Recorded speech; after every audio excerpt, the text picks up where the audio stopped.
രണ്ടാമത്തത് validate there feelings. അവരുടെ വികാരങ്ങൾക്ക് മൂല്യം കൽപ്പിക്കുക.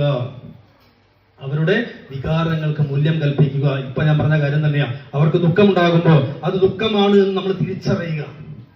അവർക്ക് സങ്കടമുണ്ടെങ്കിൽ സങ്കടമാണെന്ന് തിരിച്ചറിയുക. അവരുടെ സന്തോഷം സന്തോഷമാണെന്ന് നമ്മളും കൂടെ മനസ്സിലാക്കുക. പറഞ്ഞ മനസ്സിലായോ? ഞാൻ എപ്പോഴും ഒരു കഥ പറയാറുണ്ട്, ഒരുപക്ഷെ നിങ്ങൾ കേട്ടതായിരിക്കും. സ്വാമി വിവേകാനന്ദന്റെ അമ്മയുടെ കഥ പറഞ്ഞിട്ടില്ലേ? കേട്ടിട്ടില്ലേ? ഉണ്ടോ? വിവേകാനന്ദൻ സ്കൂളിലേക്ക് പോകുന്നത് ഒരു കുതിരവണ്ടിയിലാണ്. ആ കുതിരവണ്ടിക്കാരനോട് വിവേകാനന്ദന് അതിയായിട്ടുള്ള ആകർഷണമുണ്ട്. കാരണം തന്റെ ഒരു കയ്യിൽ ഒരു ചരടിൽ ആ കുതിരകളെ ഇങ്ങനെ നിയന്ത്രിച്ചുകൊണ്ട്, ഒരു കയ്യിൽ ചാട്ടയും പിടിച്ചുകൊണ്ട് ആ കുതിരകളെ തേരോടിക്കുന്ന ആ മഹത്തരമായിട്ടുള്ള കാഴ്ച കണ്ടുകൊണ്ട് വിവേകാനന്ദന്റെ മനസ്സിലേക്ക് ആ കുതിരക്കാരൻ വല്ലാത്തൊരു ആകർഷണമായിട്ട് വിവേകാനന്ദന്റെ മനസ്സിൽ പ്രതിഷ്ഠ നേടി. അങ്ങനെ ഇരിക്കെ ഒരു ദിവസം സ്കൂളിൽ അധ്യാപിക എല്ലാവരോടും ചോദിച്ചു, നിങ്ങൾക്ക് ഭാവിയിൽ ആരാകാനാണ് ആഗ്രഹമെന്ന് ചോദിച്ചു. ചില കുട്ടികൾ പറഞ്ഞു, എനിക്ക് ഡോക്ടർ ആവണം.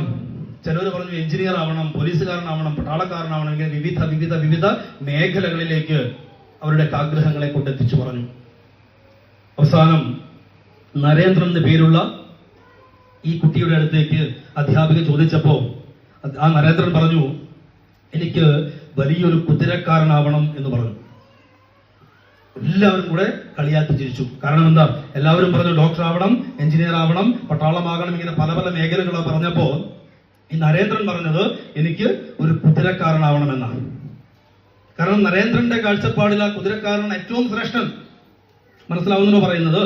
എന്നാൽ ആ പറച്ചിൽ, ആ മറുപടി കേട്ടപ്പോൾ കുട്ടികളും അധ്യാപികയും എല്ലാവരും കളിയാക്കി ചിരിച്ചപ്പോ ആ നരേന്ദ്രന്റെ മനസ്സിലൊരു വേദനയുണ്ടായി, വിങ്ങലുണ്ടായി. എല്ലാവരും കൂടെ തന്നെ കളിയാക്കിയപ്പോൾ ഒരു വിഷമമുണ്ടായി. ആ വിഷമത്തോടുകൂടി അന്ന് വൈകുന്നേരം സ്കൂളിൽ നിന്ന് വീട്ടിലേക്ക് എത്തുന്ന സമയത്ത് വീടിന്റെ ഉമ്മറപ്പടിയിൽ നിൽക്കുകയായിരുന്ന അമ്മ തന്റെ മകൻ ദൂരെ നിന്ന് വരുമ്പോൾ തന്നെ മകന്റെ മുഖഭാവം കണ്ടപ്പോൾ അമ്മയ്ക്ക് മനസ്സിലായി, എന്തോ എന്റെ മകന്റെ മനസ്സിൽ വിഷമമുണ്ട്. എന്താ മനസ്സിലായത്? എന്തോ എന്റെ മകന്റെ മനസ്സിൽ വിഷമമുണ്ട്. അവന്റെ വികാരത്തെ, അവന്റെ വിഷമത്തെ ആ അമ്മ തിരിച്ചറിഞ്ഞു, വാലിഡേറ്റ് ചെയ്തു. എന്നിട്ടോ ചേർത്ത് പിടിച്ചു ചോദിച്ചു, എന്താ മോനെ നിന്റെ വിഷമം? എന്താ നിന്റെ പ്രശ്നം? നീ പറ, നിനക്ക് ഞാനില്ലേ? ആ മകൻ അമ്മയുടെ നെഞ്ചത്ത് ചാരി കിടന്നുകൊണ്ട് പൊട്ടിക്കരഞ്ഞു. ആ നരേന്ദ്രൻ, കൊച്ചു ബാലൻ പറഞ്ഞു, അമ്മേ, ഇന്ന് സ്കൂളിൽ നിന്ന് ഇങ്ങനെ ഒരു ചോദ്യം ചോദിച്ചപ്പോൾ, നല്ല കുതിരക്കാരനാകണം എന്ന് ഞാൻ പറഞ്ഞപ്പോൾ എല്ലാവരും എന്നെ കളിയാക്കി ചിരിച്ചു, എനിക്ക് സഹിക്കാനാകുന്നില്ല എന്ന് പറഞ്ഞ് പൊട്ടിക്കരഞ്ഞപ്പോ ആ അമ്മ മകനെ ചേർത്ത് പിടിച്ചുകൊണ്ട് വീടിന്റെ മുറ്റത്തേക്ക് ഇറങ്ങി. വീടിന്റെ വാതിലിന്റെ മുകളിൽ സാക്ഷാൽ ശ്രീകൃഷ്ണ പരമാത്മാവ് ഗീതോപദേശം ചെയ്യുന്ന ചിത്രം പതിപ്പിച്ചിട്ടുണ്ട്. ആ കുതിരകളെ പൂട്ടുന്ന, തേർതെളിക്കുന്ന ശ്രീകൃഷ്ണന്റെ പടം, അർജുനന് ഗീതയെ ഉപദേശിക്കുന്ന പടം കണ്ടിട്ടില്ലേ? കണ്ടിട്ടില്ലേ? അത് കാണിച്ചു കൊടുത്തുകൊണ്ട് ആ അമ്മ പറഞ്ഞു, മോനെ, നീ കുതിരക്കാരനാവണം. ഏതുപോലെ?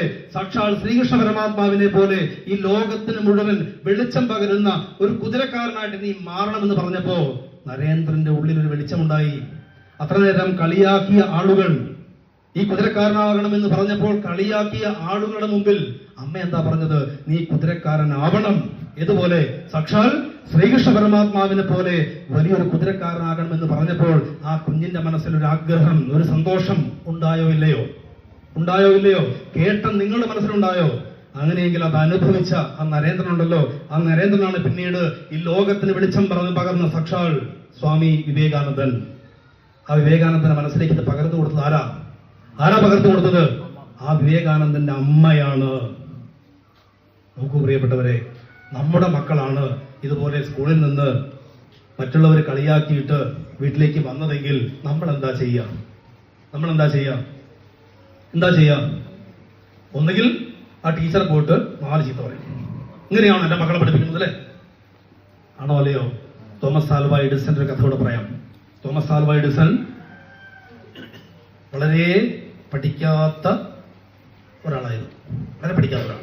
ആ കഥ കേട്ടിട്ടുണ്ടോ നിങ്ങൾ? കത്തെഴുതി കൊടുത്തത്. ഈ സ്കൂളിൽ നിന്ന് ഇയാളെ പുറത്താക്കിയിരിക്കുന്നു എന്നൊരു കത്തെഴുതി കൊടുത്തു. ഈ പയ്യന്റെ കയ്യിൽ മടക്കിയിട്ടാ കൊടുത്തത്. ഇത് വീട്ടിൽ കൊണ്ടിട്ട് അമ്മയ്ക്ക് കാണിച്ചു കൊടുക്കുക. ഇതിനെഴുതി നീ വായിക്കണ്ട. അങ്ങനെ ഈ കുട്ടി ഈ കത്ത് കൊണ്ട് നേരെ കൊണ്ടുപോയി അമ്മയുടെ അടുത്ത് പോയിട്ട് സന്തോഷത്തോടെ പറഞ്ഞു, അമ്മേ, ഇതാ ടീച്ചർ എനിക്കൊരു കത്ത് തന്നിട്ടുണ്ട്, ഇതൊന്ന് വായിച്ചു നോക്കൂ. ഈ അമ്മ മകൻ കാണാതെ ഈ കത്ത് വായിച്ചപ്പോഴാണ് അതിലുള്ള വാർത്ത പയ്യൻ മഹാമോശമാണ്, ഈ സ്കൂളിൽ പഠിപ്പിക്കാൻ പറ്റില്ല, എങ്ങടാശ കൊണ്ടുപോയിക്കോണേ. അമ്മ എങ്ങനെ കൈകാര്യം ചെയ്തത്? അമ്മ ഇത് പതുക്കെ മടക്കി വെച്ചിട്ട് മോനോട് പറഞ്ഞു, മോനെ നീ നന്നായിട്ട് പഠിക്കുന്ന കുട്ടിയാണെന്നാണ് ടീച്ചർ പറഞ്ഞത്. നിന്റെ ക്ലാസ്സിലുള്ള കുട്ടികൾക്കൊന്നും നിന്റെ അത്രയ്ക്ക് വിവരമില്ല. അതുകൊണ്ട് ഈ സ്കൂളിൽ നീ പഠിച്ചാൽ നിനക്കൊന്നും വേണ്ടത് കിട്ടില്ല. നിന്നെ നല്ല സ്കൂളിലേക്ക് പറഞ്ഞു വിടാൻ വേണ്ടിയിട്ട് ടീച്ചർ എഴുതി തന്നിരിക്കുകയാണ്. നോക്കൂ, നമ്മളാണെങ്കിൽ എന്താ പറയാ, ഈ കത്തും കൊണ്ട് നേരെ അവന് എത്ര പീസാക്കാൻ പറ്റുമോ അത്രയും പീസാക്കും. നീ എന്താണ് അവിടെ കാണിച്ചത്? അങ്ങനെയാണ്, ഇങ്ങനെയാണ്. ആണോ അല്ലയോ? ഇവിടെയാണ് അമ്മമാർ നമുക്ക് മാതൃകയാവേണ്ടത്, ആവുന്നത്. അതാണ് ഞാൻ പറഞ്ഞത്, വാലിഡേറ്റ് ദെയർ ഫീലിംഗ്സ്. അവരുടെ വികാരങ്ങളെ, ദുഃഖങ്ങളെ, വിഷമത്തെ, സന്തോഷത്തെ തിരിച്ചറിയുന്നവരാവണം യഥാർത്ഥ രക്ഷിതാക്കൾ. മനസ്സിലായോ?